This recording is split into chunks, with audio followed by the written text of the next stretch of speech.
안녕하세요. 본 영상은 만약에라는 질문으로 재구성하는 가상 다큐멘터리 채널입니다.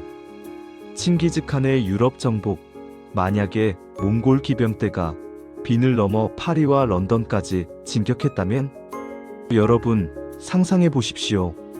우리가 아는 민주주의, 기독교 문명, 그리고 화려한 유럽의 예술이 통째로 지워진 세상을. 런던의 웨스트민스터 사원이 칭기즈칸의 군마들이 배설물을 뿌리는 마구간으로 변하고, 로마의 교황이 몽골 기병의 발치에 엎드려 목숨을 구걸하는 광경을 말입니다. 역사는 승자의 기록이라 합니다. 하지만 우리가 배운 승리의 역사는 사실 기적이라는 이름의 비겁한 우연이었습니다. 서구 문명을 구원한 것은 기사의 검도, 신의 응답도 아니었습니다. 그것은 단 한 명의 죽음이었습니다. 오늘 인류가 겪어본 적 없는 가장 위대하고도 잔혹한 평행 우주, 몽골의 유럽 정복사를 공개합니다. 단언컨대 이 영상을 끝까지 보신다면 여러분은 우리가 사는 세상을 결코 이전처럼 보지 못할 것입니다. 몽골 기병대가 빈을 넘어 파리와 런던까지 진격했다면? 많은 궁금증이 생기지만 두 가지 실제 역사와 그에 기반한 가설을 먼저 설명드리고자 합니다. 첫 번째, 당시의 실제 역사를 먼저 알아야 하며, 두 번째, 만약의 가설을 써보도록 하겠습니다. 첫 번째, 당시 실제 역사를 한번 보겠습니다. 서기 1241년, 유럽은 살아있는 지옥을 목격하고 있었습니다. 타르타르, 즉 지옥에서 온 자들이라 불리는 몽골군은 폴란드와 헝가리를 단 며칠 만에 괴멸시켰습니다. 유럽이 자랑하던 철갑 기사들은 몽골의 화약 무기와 보이지 않는 화살 앞에 고철 덩어리가 되어 쌓여갔습니다. 서유럽의 심장부, 비닌의 시민들은 매일 밤 기도했습니다. 주여, 제발 저 악마들이 해가 뜨기 전에 우리를 죽이지 않게 하소서. 공포는 전염병보다 빨랐습니다. 몽골의 총사령관 바투와 천재 전략가 수부타이는 이미 다음 정복지인 파리와 런던을 가리키고 있었습니다. 유럽 문명의 수명은 고작 일주일도 남지 않았던 순간이었습니다. 그런데 그 순간 믿기지 않는 일이 벌어집니다. 몽골의 데칸 오고타이가 급서했고 정복자들은 말머리를 돌렸습니다. 유럽은 행운이라는 이름의 구원을 얻었습니다. 하지만 여기서 우리는 질문을 던져야 합니다. 그 구원이 만약 도착하지 않았다면? 두 번째, 만약의 가설을 써내려 가겠습니다. 실제 역사와 다른 가설을 잘 기억해 주세요. 1242년 1월, 알프스의 혹독한 추위가 역사의 물줄기를 완전히 뒤틀어 버립니다. 데칸의 죽음을 알리던 전령은 벼랑 끝에서 미끄러져 영원한 어둠 속으로 사라졌습니다. 바투에게 전달되어야 할 회군 명령은 눈더미 속에 파묻혔고, 수부타이의 칼날은 여전히 서쪽을 향해 서늘하게 빛나고 있었습니다. 명령은 오직 하나였습니다. 태양이 지는 곳까지, 그곳이 우리의 끝이다. 1242년 봄, 보급을 마친 수십만의 몽골군이 다시 말에 올라탑니다. 이제 역사의 수레바퀴는 우리가 알던 궤도를 완전히 이탈하여 폭주하기 시작합니다. 기사도의 장례식, 화약 연기에 휩싸인 파리, 그리고 몽골의 해군이 도버 해협을 건너는 장면까지. 인류사 최대의 재앙이자 가장 장엄한 정복의 서사가 지금 시작됩니다. 실제 역사 기반 가설을 잘 기억하시고 만약의 어나더 히스토리 시작합니다. 1241년 유럽의 하늘은 유난히 붉었습니다. 동방에서 온 정체불명의 군대, 유럽인들이 타르타르라 부르던 몽골 기병대는 이미 루스 제국을 집어삼키고 폴란드와 헝가리를 유린했습니다. 기사도의 상징인 판금 갑옷은 그들의 각궁 앞에 무력했고, 견고했던 성벽은 동방의 화약 무기 앞에 힘없이 무너졌습니다. 하지만 우리가 알고 있는 실제 역사에서 그들은 기적처럼 멈춰섰습니다. 데칸 오고타이의 급서 소식이 전해지자 바투와 수부타이는 회군을 결정했죠. 유럽은 안도의 한숨을 내쉬었습니다. 하지만 만약 그 운명의 전령이 목적지에 도착하지 못했다면 어땠을까요? 오늘 우리는 인류사가 단 한 번도 경험하지 못한 90분간의 거대한 평행 우주 속으로 들어갑니다. 1242년 4월 다뉴브강의 물줄기가 붉게 물들기 시작합니다. 회군 명령을 받지 못한 바투는 서유럽의 관문 비닌을 향해 총진격 명령을 내립니다. 당시 비는 오스트리아 공국뿐만 아니라 신성 로마 제국의 자존심이 걸린 요새였습니다.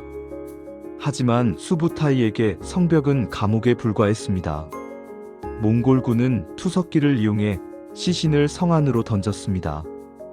흑사병의 공포가 성내를 잠식했고 밤낮 없이 터지는 진천뢰의 굉음은 기독교 세계의 믿음을 뿌리째 흔들어 놓았습니다. 함락까지는 단 사흘. 빈의 슈테판 대성당 위로 칭기즈칸의 9꼬리 깃발이 펄럭일 때 유럽의 방패는 완전히 박살났습니다. 이제 알프스를 넘어 서쪽으로 향하는 길에 더 이상의 장애물은 없었습니다. 빈의 함락 소식은 로마를 뒤흔들었습니다. 교황 인노첸시오 4세는 전 유럽의 군주들에게 십자군 소집을 명령합니다. 적그리스도의 군대에 맞서라. 하지만 신성 로마 제국의 프리드리히 2세와 프랑스의 루이 9세는 서로를 불신하며 계산기를 두드리기 바빴습니다. 분열된 유럽은 몽골이 가장 좋아하는 먹잇감이었습니다. 몽골 기병대는 이탈리아 북부를 우회하여 프랑스로 직행했습니다. 이 과정에서 피렌체와 밀라노는 몽골의 조공국이 되기를 자처하며 생존을 구걸했습니다. 교황은 리옹으로 피신했지만 수부타이의 선발대는 이미 롬강 유역에 나타났습니다. 신의 대리인이 말발굽 아래 유린당하기 직전 서유럽의 모든 질서는 붕괴하기 시작했습니다. 1242년 가을 몽골의 10만 기병대가 파리의 성문 앞에 도달했습니다. 프랑스의 왕 루이 9세는 서유럽 최정예 중장갑 기병대를 이끌고 성문 밖으로 나옵니다. 역사학자들은 이를 기사도의 마지막 저항이라 부릅니다. 하지만 결과는 처참했습니다. 몽골군은 망구다이라 불리는 유인 부대를 이용해 기사들을 늪지대로 끌어들였습니다.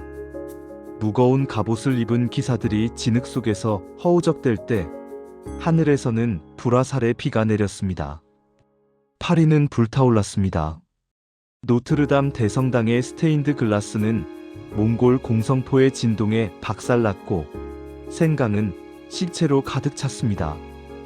프랑스의 멸망은 곧 서유럽 중세 문명의 종말을 의미했습니다. 이제 남은 것은 바다 건너 섬나라 잉글랜드뿐이었습니다. 잉글랜드의 헨리 3세는 도버 해협만은 안전할 것이라 믿었습니다. 하지만 그는 몽골이 이미 금나라와 송나라를 정복하며 가공할 만한 해전 기술을 습득했다는 사실을 몰랐습니다.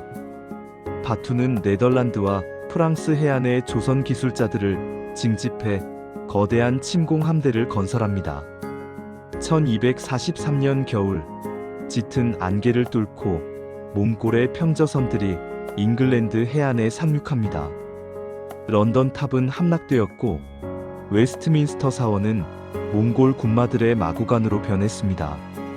잉글랜드의 귀족들은 스코틀랜드 하이랜드로 도망쳤지만 추격은 멈추지 않았습니다.